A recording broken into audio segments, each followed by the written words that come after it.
The Great When, written by Alan Moore and published in October of 2024 by Bloomsbury Publishing, with a snippet read by Richard Coombs. Available for checkout right now at the Alice L. Pendleton Library. Woodwind. Out behind the boarding house, where a low winter sun had spattered gold on towering weeds, two sorcerers are dying over tea and biscuits. The old boy is bird-like, almost dainty with a neat, white Van Dyke beard.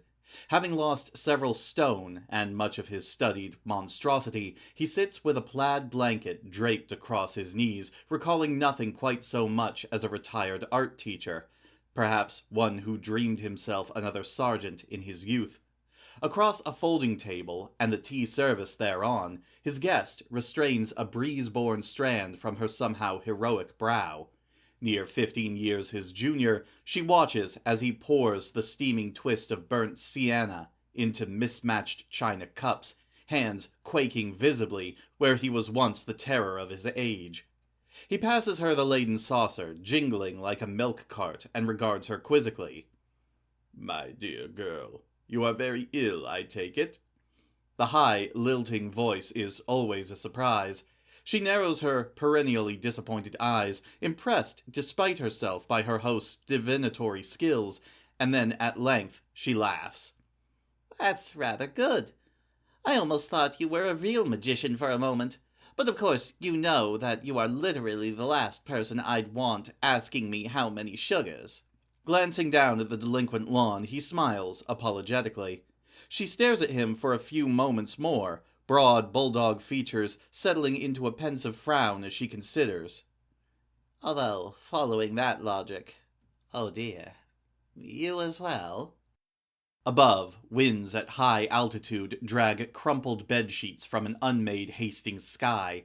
He shrugs regretfully, deteriorated saint of a rained-off apocalypse.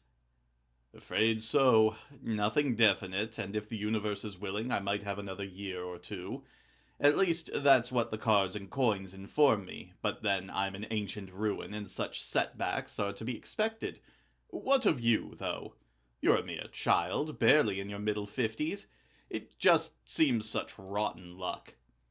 Off in the house's kitchen, the Diabolist's latest and last apprentice anxiously prepares egg and cress sandwiches, all but the bread and cress obtained off ration, and fastidiously slices them on the diagonal.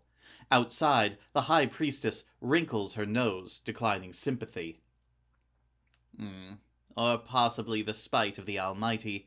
Dio non fortuna, God not luck. A nice thought if you're doing well, but if not, it's a bloody stupid motto and a bloody stupid name. I'm suffering from an incurable disease, apparently. Something to do with bone marrow, I'm told, although I'd never heard of it before. Leukemia could have been a handmaiden to Hera for all I know. Now, though, I've got a few months for putting my affairs in order, then I'm off to find how much was only theory after all. I hope to last the war, but not unless we're going to win.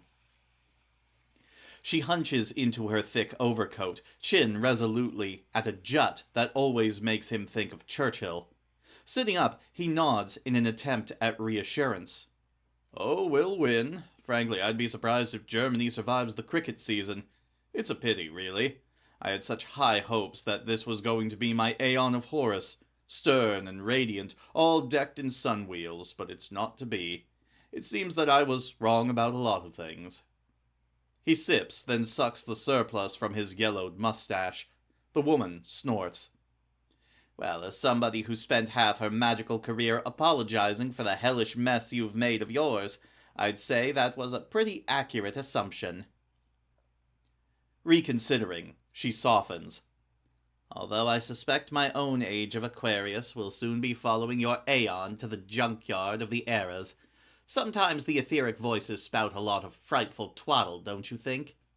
Both chuckle at this heresy, surprised to find how much they like each other without all the pantomime of light and darkness getting in the way. Dead nettles rattle in a brief but sudden gust, with the exhausted whinny of a dray floated from the suburban streets nearby. Feeling an awkward spasm of affection for the quavering devil magnet, she leans in to touch him lightly on the arm. Despite our differences, you are still the most experienced magician I've ever read. You know that, don't you? Morally, of course, you're quite the vilest creature that can be imagined, but in matters of enchantment, I have nothing save the greatest of respect for you, old man. Beyond all expectation, he finds this absurdly touching. Both their teas are going cold.